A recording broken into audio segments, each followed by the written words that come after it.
Assalamualaikum warahmatullahi wabarakatuh. Teman-teman semua, pada video kali ini saya ingin membahas pertanyaan yang paling sering ditanyakan oleh teman-teman semua adalah urutan pemasangan EQ, gate, kompresor, limiter, dan mixer. Urutannya seperti apa? Tentu saja urutan pertama adalah mixer ya teman-teman, kemudian nanti disambung ke 3 atau beberapa perangkat ini, EQ, kompresor, limiter, gate. Nah, urutan yang benar itu seperti apa sih? Sebetulnya teman-teman, untuk mendapatkan hasil yang maksimal, ini berbeda orang, berbeda kriteria. Kemudian berbeda aplikasi sound system juga berbeda lagi kriterianya. Bisa jadi kebutuhannya tidak hanya 3 atau 4 perangkat ini, mungkin bisa lebih. Bisa juga tidak perlu banyak-banyak. Cukup EQ sudah cukup limiter sudah cukup. Karena aplikasi kan beda-beda ya. Misalkan untuk sound system hajatan yang hanya menyetel MP3. Jadi kita nggak perlu komponen sebanyak ini. Kenapa? Karena MP3 itu pada saat proses rekaman sudah dilakukan proses gating, EQ, compressing, dan limiternya itu sudah dilakukan sehingga file MP3-nya itu sudah rapi, sudah terkompres, suaranya sudah balance, sudah enak, tinggal di play. Tetapi untuk aplikasi yang masih raw seperti input mikrofon, kemudian alat-alat musik, instrumen yang harus diproses lebih lanjut agar dinamikanya seragam, maka kebutuhan dynamic prosesornya lebih banyak. Bisa jadi kita cukup 1 kompresor, bisa jadi kita harus menggunakan 2 kompresor di awal dan di akhir. Nah, di sini sebelum melangkah ke proses yang lebih rumit, kita akan bahas kalau 3 atau 4 komponen ini kita mainkan di awal, di akhir, kita simulasikan. Jadi nanti kita ada gate, kemudian ada EQ, graphic equalizer, kemudian kompresor, dan limiter. Nanti kita acak-acak susunannya, kemudian teman-teman bisa dengarkan suaranya kira-kira seperti apa yang pas buat teman-teman. Kemudian apakah ada clue-nya? Clue-nya dari saya yang paling utama adalah 1, limiter harus dipasang paling terakhir. Untuk mencegah speaker itu keluar suara prek-prek-prek atau distorsi atau clipping. Limiter dipasang paling terakhir karena kalau kita mengatur modulasinya terlalu over terus tidak dilimit, nanti imbasnya ke speaker atau ke power amplifier yang sering menerima inputan clipping, itu berbahaya. Limiter dipasang paling terakhir. Nah, sekarang langsung aja kita oprek, simulasikan kira-kira urutannya seperti apa. Kira-kira mana urutan yang benar menurut teman-teman? Di percobaan kali ini saya menggunakan mixer Behringer yang sudah memiliki USB interface, sehingga untuk perangkat-perangkat seperti gate, kompresor, EQ itu bisa kita gunakan peralatan-peralatan Virtual Studio Technology atau VST. Jadi saya tidak perlu merangkai dengan perangkat-perangkat hardware eksternal yang cukup banyak. Dan untuk melihat atau mendengar detail dari suaranya, teman-teman pastikan gunakan headset ya teman-teman. Ini penampakan dari Virtual Studio Technology yang akan kita gunakan untuk mensimulasikan urutan gate, kompresor, dan lain sebagainya. Di sini ada engine input. Engine input di sini adalah mixer yang saya gunakan. Jadi inputan mixer masuk ke komputer dari sini, nanti kita proses ke berikutnya. Kemudian untuk perangkat-perangkat yang lain, ini yang sedang saya gunakan untuk berbicara saat ini adalah susunan perangkat-perangkat yang saya gunakan. Dan tentunya berbeda kebutuhan, berbeda perangkat yang digunakan. Di sini saya menggunakan denoise, kemudian ada vocal king, kemudian ada stereo effect, nice and white, kemudian ada de-esser, yang terakhir adalah load max, ini untuk limiternya, kemudian paling terakhir adalah gate. Jadi memang tidak umum seperti orang-orang. Ini yang saya gunakan untuk proses rekaman saat ini. Jadi limiter baru gate. Kemudian di awal ini saya gunakan denoise untuk menghilangkan noise yang sifatnya kecil-kecil. Kok berbeda dengan yang digunakan orang-orang? Harusnya gate kan di awal. Yaitu yang saya bilang tadi teman-teman. Teman-teman ingin mendapatkan hasil seperti apa? Karena sound system ini kan sifatnya dia adalah seni ya. Kita bisa mengolahnya sedemikian rupa, membuat warnanya sedemikian rupa agar sesuai dengan keinginan hati kita. Jadi, kalaupun teman-teman berbeda dengan yang lain, ya nggak masalah. Kalau dari saya seperti itu. Oke, langsung aja kita masuk ke urutan gate kompresor limiter kalau kita simulasikan dengan menggunakan Virtual Studio Teknologi. Saat ini saya sedang menggunakan peralatan-peralatan ini. Gate, equalizer, kompresor, dan limiter. Jadi equalizer saya gunakan dia yang 30 channel seperti ini. Kemudian saya ada gate sendiri, ada kompresor sendiri, dan ada limiter sendiri. Nanti kita mainkan urutannya seperti apa. Tapi mas, kan ada peralatan yang gate dan kompresor berikut limiternya itu jadi satu. Itu bagaimana? Ya nggak masalah, teman-teman gunakan aja. Jadi jangan terpaku dengan harus seperti ini, harus seperti ini. Teman-teman coba, kemudian nanti atur threshold, gain, dan lain sebagainya. Rasionya, attack release-nya, kemudian equalizernya teman-teman atur sedemikian rupa agar teman-teman mendapatkan hasil yang teman-teman inginkan. Jadi tidak melulu harus urutannya ini. Enggak. Ini bebas kok. Sound system itu seni. Oke, kita kembali ke Virtual Studio Teknologi, di mana di sini saya menggunakan beberapa perangkat terpisah. Di mana zaman dulu kan semua peralatan itu terpisah ya. Gate-nya ada alat sendiri, kompresor ada alat sendiri, limiter ada alat sendiri, equalizer ada alat sendiri. Kalau zaman sekarang kan equalizer, kompresor, gate segala macam bisa dalam satu perangkat saja. Misalkan teman-teman gunakan mixer dengan digital, fitur digital, atau teman-teman gunakan DLMS ya. Loudspeaker management biasanya sudah ada. Tetapi pada saat recording biasanya orang-orang lebih suka menggunakan Virtual Studio Teknologi karena mereka tidak perlu membeli alat sebanyak itu kemudian dirakit di studio, cukup dari komputer saja. Ada juga yang orangnya sukanya analog karena suara analog itu lebih sedap gitu ya. Jadi peralatannya sebanyak ini dirangkai dengan menggunakan kabel. Ya, itu nggak masalah. Semua hasilnya itu ujung-ujungnya sama. Oke, langsung aja kita masuk ke urutannya. Ini akan saya kecilkan. Jadi di sini saya merangkai ini mixernya. Ini mixer, kemudian ini gate, kemudian ada kompresor, berikutnya equalizer, limiter, dan terakhir adalah output ke speaker atau ke headphone kalau teman-teman saat ini menggunakan headphone untuk mendengarkan suara ini. Jadi ini kalau perangkatnya dikemas menjadi kecil. Kalau kita buka, ini dia barangnya. Ini gate. Ini kompresor. Ini equalizernya. Loh, kok gambarnya bentuk grafiknya seperti ini, Mas? Ini asal aja saya buat. Nanti kita buat sesi sendiri ya. Kira-kira untuk meng-EQ itu seperti apa?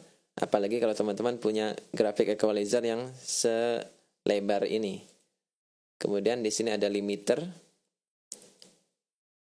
Jadi semua perangkat ini adalah yang kecil-kecil ini, teman-teman.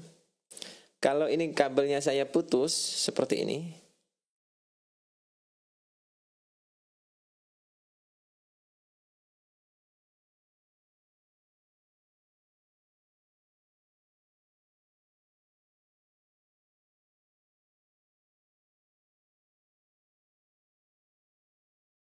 tes.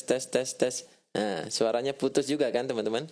Jadi ini sama persis kita menyambungkan perangkat audio yang sebenarnya, tetapi bentuknya dia ada di dalam komputer. Ini sangat asik kita bermain audio processing dengan VST host ini. Oke, sekarang ini urutan yang rata-rata digunakan orang-orang ya. Gate dulu untuk membersihkan noise-nya, kemudian kompresor, equalizer, terakhir adalah limiter. Jadi clue-nya limiter dipasang paling terakhir agar tidak clipping. Apakah bisa dipasang di sebelumnya? Bisa, tetapi fungsinya hilang. Fungsinya dia adalah membatasi kalau kita over setting di sini, kita over EQ-ing, kita over compressing, gate-nya terlalu besar, nanti di sini yang akan memprotek. Jadi proteksi kita adalah limiter di sini. Sekarang yang bisa kita mainkan adalah 3 komponen ini. Gate, kompresor, dan equalizer. Pertama ini gate saya taruh di belakang, di awal, maksudnya di awal. Dari mixer masuk ke gate. Bagaimana kalau gate ini dipasang di sini? Mas, boleh aja. Atau kompresor dulu sebelum gate. Jadi kompresor baru gate. Ini susunannya bebas. Sekarang saya akan jelaskan dulu apa itu gate. Sesuai dengan namanya, gate adalah gerbang. Apakah itu namanya gate doang atau noise gate? Ya barangnya sama itu juga. Gate expander, pokoknya gate itu adalah gerbang. Gerbang yang bagaimana? Teman-teman perhatikan di sini. Saat saya diam, ada sedikit sinyal aslinya. Tetapi sama gate tidak diizinkan masuk ke dalam proses berikutnya. Jadi bar yang di sebelah kiri ini adalah input, bar di sebelah kanan ini adalah outputnya. Nah, input ini saat saya diam, dia ada noise atau suara berisik atau suara yang tidak diinginkan, ini tidak diizinkan masuk oleh gate. Terus cara kerjanya gimana kok dia bisa mendeteksi itu? Cara kerjanya sangat simpel. Kita cukup mengatur threshold di sini. Jadi, kalau ada sinyal di bawah minus 40 desibel, dia diabaikan. Tapi kalau sinyalnya di atas minus 40 desibel, dia diteruskan. Semakin tinggi kita setting, maka suara yang dipotong akan semakin kuat. Bahkan kalau kita setting full, suara kita juga bisa terpotong. Saat ini suara saya terpotong. Tes.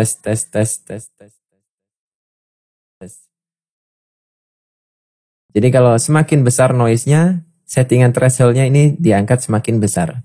Tapi kalau noise-nya kecil, ini bisa kita setting sekecil mungkin. Setting umumnya jam berapa, Mas? Teman-teman jangan pernah melihat sesuatu dari jam. Karena setiap peralatan itu nilai desibelnya berbeda-beda. Jadi teman-teman dengarkan aja, kalau noise-nya itu sudah hilang, hening, maka itu adalah settingan yang pas. Yang penting dia tidak memotong suara aslinya. Suara mikrofon tidak terpotong seperti ini. Ini tidak boleh. Jadi suara mikrofon harus tetap terdengar jelas, meskipun dia sedang memotong sinyal yang intensitasnya lebih kecil. Fungsinya hanya itu, memotong sinyal yang intensitasnya lebih kecil. Dia tidak bisa menghilangkan noise secara alami. Dia hanya buka dan tutup. Ini adalah gate. Oleh sebab itulah saya bebas memasang gate ini, baik itu di awal ataupun di akhir, sesuka hati saya, karena saya mengetahui prinsip kerjanya. Dia memotong sinyal yang intensitasnya kecil dan meneruskan suara yang intensitasnya besar. Sehingga boleh dong saya taruh di awal, boleh dong saya taruh di akhir. Loh, tadi kalau ditaruh di akhir kan noise-nya ikut terproses, Mas. Nah, ini teman-teman. Kadang teori itu tidak sesuai dengan apa yang kita alami, apa yang kita dapatkan. Karena pemotongan secara klek itu sangat tidak natural. Kadang-kadang. Ini lagi-lagi tergantung dengan kondisi recording atau kondisi live mixing yang teman-teman hadapi. Teman-teman harus bermain di sini.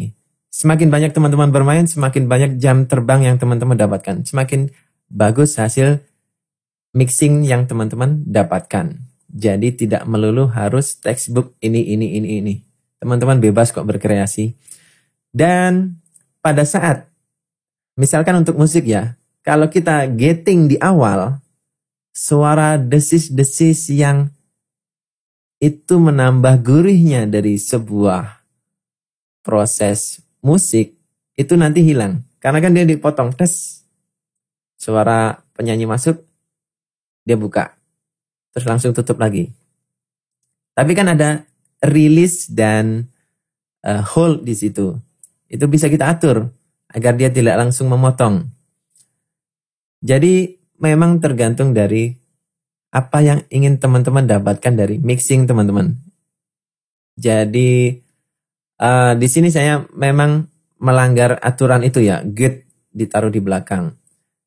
Tapi ada kalanya saya butuh gate di depan. Misalkan untuk aplikasi-aplikasi yang membutuhkan keheningan mulai dari awal dan tidak membutuhkan efek-efek dramatis berikutnya. Jadi kalau teman-teman memiliki proses-proses berikutnya seperti reverb, kemudian stereo efek, pasti nanti prosesnya lebih rumit lagi. Ini saya kasih gambaran untuk aplikasi vokal. Dan untuk musik akan menjadi lebih rumit karena nanti kan ada drum, ada bass, di mana dia nilai kompresinya itu sangat berbeda. Tetapi bass tidak boleh menutupi drum. Kalau teman-teman dengarkan rekaman MP3 kan bass sama drum itu sangat satu dinamika ya, sangat seiring, ngeblend di situ. Tapi kalau kita ke studio musik yang amatir atau kita ke panggung hajatan yang alatnya seadanya, maka suara bass itu kan dominan banget, dia menutupi drum. Nah, itu adalah proses pemasangan yang berbeda lagi. Itu namanya kita harus memasang kompresornya sebagai sidechain. Jadi tidak melulu urutannya harus seperti itu. Kadang-kadang kita harus memasangnya sebagai sidechain, kadang-kadang kita memasangnya berurutan. Oke, langsung aja kita obrak-abrik susunannya, gate, kompresor, dan EQ. Sekarang kita ubah susunannya, gate-nya setelah kompresor. Ini akan saya putus kabelnya.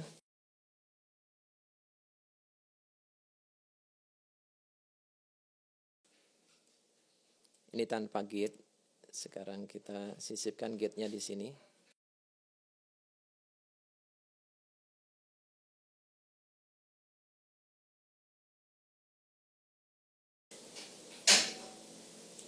Ini gate setelah kompresor. Karena kompresor ini menambahkan gain, maka setelan gate-nya sudah tidak valid. Jadi kita harus menaikkan threshold-nya.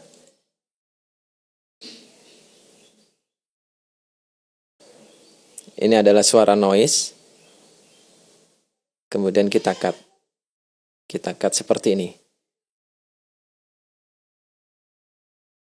Ini kompresor, gate, kemudian equalizer. Sekarang kita balik bagaimana kalau kompresornya setelah equalizer. Kita lepas.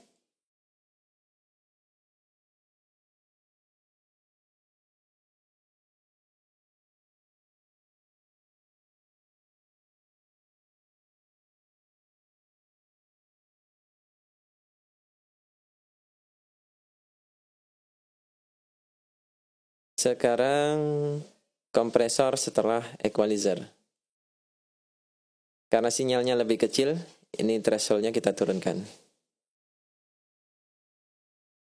Ada beberapa perbedaan saat kita gunakan di depan, di belakang, seperti itu ya. Ini karena masing-masing alat ini memiliki penguatan masing-masing ya. Jadi si kompresor memiliki gain-nya atau make up. Ada yang tulisannya gain, ada tulisannya make up seperti ini. Kemudian gate juga ada. Dia bisa menaikkan input atau gain dari inputnya agar suaranya lebih kencang. Kemudian di equalizer ini juga ada peningkatan suara tentunya. Nah, bagaimana kalau equalizer di depan sebelum gate? Kita coba aja.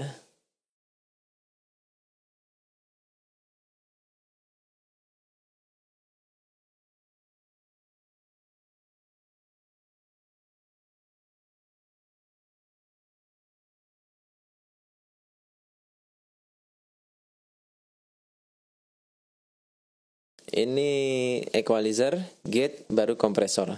Suaranya seperti ini. Sepertinya tidak terlalu banyak perubahan ya teman-teman. Karena di sini yang kita proses itu ya prosesnya gitu-gitu aja. Paling proses yang signifikan hanya di equalizer ini sama di kompresor. Untuk gate-nya dia kan mau ditaruh di mana aja, yang penting kita atur threshold-nya itu sesuai. Dan menurut teman-teman gimana kira-kira? Apakah equalizer di awal, baru gate, baru kompresor ini lebih nyaman? Atau gate dulu, kompresor, baru equalizer? Atau gate dulu, equalizer, baru kompresor? Jadi semuanya tergantung dari kebutuhan teman-teman. Ini tidak ada tidak ada perbedaan yang signifikan kalau saya hanya gunakan beberapa perangkat seperti ini. Sebelum menggunakan alat, yang paling penting, paling pokok harus kita ketahui adalah fungsi dari alat tersebut, cara kerjanya bagaimana. Sehingga kita bisa mengoptimalkan kinerjanya. Nah, bagaimana dengan kompresor? Bagaimana cara kerja dari kompresor ini? Jadi, kompresor ini pada dasarnya sesuai dengan namanya, dia mengkompresi, menekan agar suaranya tidak over. Jadi, saat saya memutar threshold ke arah kanan, kompresinya sedikit atau tidak ada kompresi sehingga suaranya clipping atau cacat atau pecah ya. Kalau saat saya ngomong dekat sekali dengan mikrofon, suaranya menjadi pecah ya. Ini adalah kompresor. Saat kita putar ke kiri, nilai threshold-nya mulai ada garis atau bar orange di sini. Bar orange ini fungsinya untuk meredam saat saya berbicaranya terlalu keras atau terlalu dekat dengan mikrofon. Semakin tinggi saya set atau semakin kecil nilai desibel yang saya set, kompresi atau peredaman yang dilakukan oleh kompresor ini semakin tinggi juga. Berarti kompresor ini fungsinya menurunkan volume suara dong. Betul sekali, dia menurunkan volume suara agar sama rata. Sama rata maksudnya bagaimana? sama rata ketika saya ngomong dekat dengan mikrofon, seperti ini suaranya tidak pecah, atau saya ngomong agak jauh dari mikrofon, seperti ini suaranya tetap terdengar jelas. Jadi dinamikanya saat kita berubah-ubah seperti ini, mendekat dan menjauh dari mikrofon, ini tidak ada impact yang signifikan. Nah, sekarang bayangkan atau teman-teman dengarkan ketika saya tidak gunakan kompresor. Di sini kompresor akan saya matikan atau bypass. Dia sudah tidak aktif. Sekarang, ini saat saya ngomong dekat dengan mikrofon seperti ini. Saat saya mulai menjauh, mendekat lagi, menjauh dari mikrofon, mendekat lagi. Dinamikanya menjadi terlalu timpang gitu kan ya. Suaranya menjadi kurang intim, kurang kedekatan bibir dengan mikrofon, serasa efeknya kurang ya. Itu adalah fungsinya kompresor. Ini sangat penting untuk vokal ataupun instrumen musik lainnya agar dia konstan. Pada saat kita memainkannya pelan atau saat kita ngomong pelan, itu tetap jelas tertangkap. Saat kita mengeluarkan nada tinggi, dia tidak merusak seluruh gelombang suara karena terlalu over tadi. Jadi dikompres. Fungsi utamanya hanya mengkompres, tetapi dengan adanya fungsi make up di sini, dengan adanya fungsi make up atau gain, ada yang tulisannya make up, ada yang tulisannya gain, karena fungsi kompresor ini kan menurunkan suara ya, agar dia sama rata.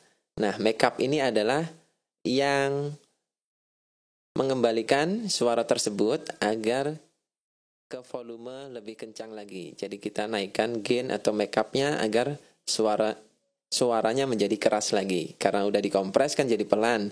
Nah, kita tambahkan suaranya lebih keras lagi dari make up ini. Nanti teman-teman perhatikan, untuk men-setting make up ini jangan sampai keluar yang merah-merah ini.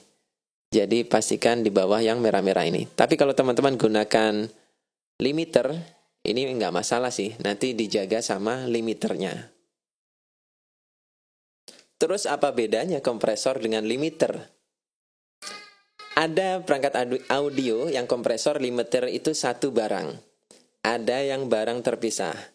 Jadi, kalau teman-teman menggunakan limiter dengan fungsi terpisah atau barang terpisah, proses kerjanya mirip kompresor tetapi dia berbeda cara main. Kita lihat. Sekarang kita bahas limiter. Untuk limiter, dia fungsinya hanya memotong atau meng-cut suara yang terlalu over. Misalkan ini gain input yang saya naikkan segini.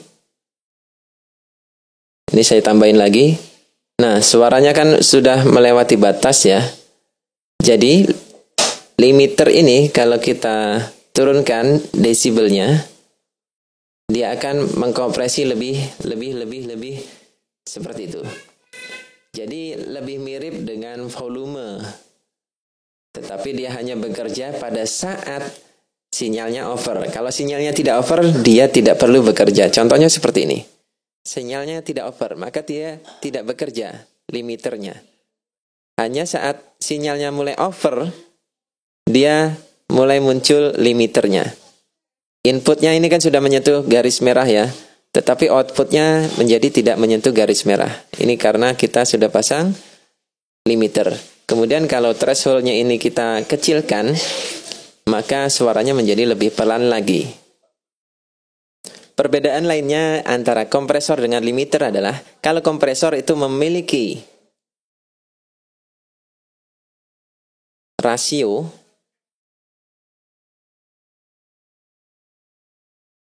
jadi kompresor memiliki rasio yang bisa kita rubah-rubah, rasio kompresinya berapa, dan dia memiliki knob make up atau gain post kompresi, gain atau volume amplifikasi setelah kompresor. Tetapi limiter tidak memiliki itu, dia hanya membatasi output finalnya saja. Sehingga limiter sangat cocok dipasang di paling terakhir dari perangkat audio kita. Nah, kalau masalahnya gini mas, perangkat kompresor, limiter, gate itu jadi satu, seperti misalkan DBX atau Alesis, bukan Asle ya, Alesis dan DBX itu ada yang paket combo, jadi satu perangkat semua, ya nggak masalah.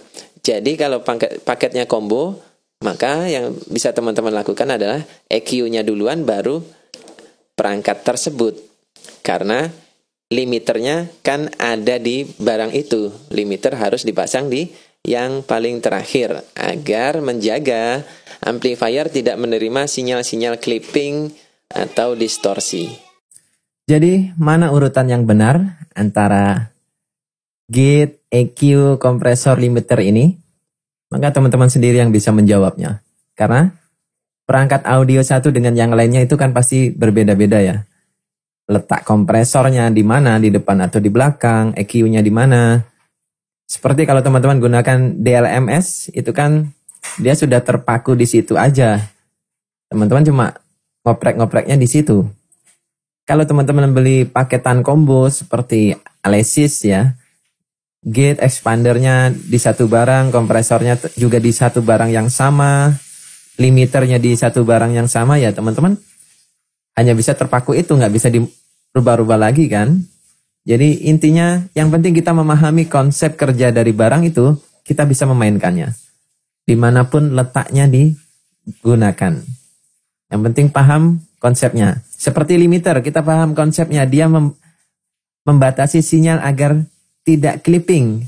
Sinyal-sinyal bahaya yang menyebabkan amplifier cepat panas atau speaker cepat gosong spoolnya, maka limiter dipasang paling terakhir. Kita paham konsep itu, kita bawa aja itu terus. Limiter pasang paling terakhir. Kemudian kompresor intinya adalah menambahkan poin kedekatan instrumen dengan sumber suaranya, ya. Mikrofon dengan bibir. Demikian juga dengan alat-alat yang lain agar suaranya itu terasa lebih dekat terus. Maka kita butuhkan kompresor. Entah itu diletakkan di belakang, di depan, itu nggak masalah. Atau kita pasang double di sebelum ada, setelah EQ juga ada. Itu nggak masalah. Dan tentunya semuanya itu bisa kita lakukan di dalam studio. Makanya kalau di studio rekaman, perangkat yang digunakan itu banyak dan mereka selalu coba-coba untuk mendapatkan hasil yang memuaskan mereka sendiri. Kemudian diuji cobakan ke beberapa orang-orang, teman-temannya atau audiens sampelnya untuk mendengarkan, oh kira-kira udah enak atau belum. Itu adalah prinsip dari mixing, baik itu digital ataupun analog sama aja. Ini cuman berbeda media saja. Analog kita menggunakan perangkat asli, digital kita menggunakan perangkat berbasis komputer. Kalau teman-teman masih memiliki pertanyaan, jangan sungkan-sungkan untuk ketikkan di kolom komentar di bawah. Nanti kita bahas bareng-bareng di sini. Dan kalau teman-teman masih melihat tombol ini, subscribe ini menyala merah, jangan ragu-ragu, tekan padamkan karena kata orang-orang subscribe itu gratis kok. Mumpung masih gratis. Dan kalau teman-teman pengen chatting langsung dengan saya atau konsultasi langsung, teman-teman bisa lewat Facebook Messenger, nama Facebooknya Tutorial Mas Ari. Dan untuk sesi free konsultasi kita akan tayangkan setiap hari Senin, Rabu, Jumat jam 2 siang. Saya akhiri video ini, terima kasih sudah setia di channel ini. Sekian dan wassalamualaikum warahmatullahi wabarakatuh.